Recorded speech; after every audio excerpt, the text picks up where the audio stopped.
2-3 दिवसापासून कंटिन्यू आमच्या भागामध्ये भरपूर पाऊस आला. पासून सकाळपर्यंत. सकाळी उठल्या मी बाहेर फिरायला गेली. बघते तर काय सगळ्या रस्त्यावरती पाणी साचलेलं, दुकानं सगळी बंद. आणि माझी कशी लवकर उठायची सवय आहे, मी एकटीच फिरून आले, पावसाचा आनंद घेऊन आले. आणि थोडासा अंधारच होता, एवढा पण दिवस काही निघाला नव्हता. नंतर घरी आले आणि आमच्या बाजूवाल्या ताई वगैरे सगळी पलटण घेऊन निघालो आम्ही परत पावसाचा आनंद घ्यायला. थोडंसं लांब जाऊन फिरून आलो, पावसामध्ये थोडाफार भिजून आलो. आणि रस्त्यावर तर अक्षरशः पाणी, घरात पण पाणी गेलेलं लोकांच्या.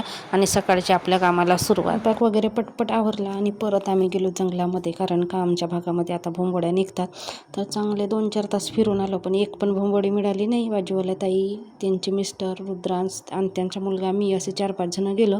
आणि हे लहान मुलांना तर पावसात भिजायला अजूनच जास्त आवडते. तिकडून आल्यानंतर अजून आंघोळ वगैरे केले, कपडे वगैरे धुतले, ते कामं केले आणि जेवायला बसलो. आणि अशा वातावरणामध्ये काहीतरी गरमागरम खायला मिळेल तर चांगलं वाटते. तर मग फिंगर चिप्स वगैरे थोडेसे तळून घेतले आणि कपडे तर काही सुकत नाही.